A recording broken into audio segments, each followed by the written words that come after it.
Real estate photography and bracketed photos.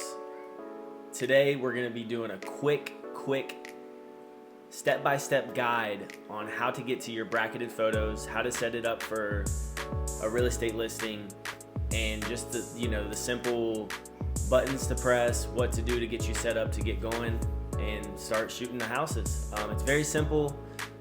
I think if you watch this video a few times while using your camera, then it'll be very easy to figure out. So I'm making this video just to kind of simplify the process of learning and getting you ready to get out there and shoot. So here it is. All right, so once we're ready to start shooting, turn the camera on, obviously, and you're gonna want to hit this function button right here, and it pulls up the drive mode, so that's where we're gonna be. Scroll down to continuous brackets. We got five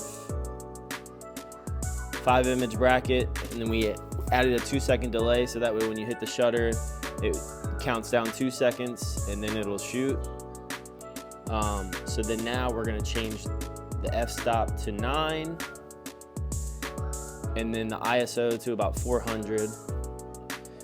And then if you don't see the balance, the level, all you have to do is hit display a few times. See, now you don't see it. Hit display and then it'll pop up. We use that level to make sure our lines are straight, everything's even. So now we're also going to, the nice thing, once we get to this step, going from room to room, obviously some rooms are gonna be darker, some are gonna be lighter. So all you need to do is change, as far as changing settings, is change the shutter. So just change the shutter until it looks right. You don't want your windows to be too blown out, and you can check after you take the 5 images, the darker image, to see, make sure your window pools are good. So we'll do that, and then it counts down.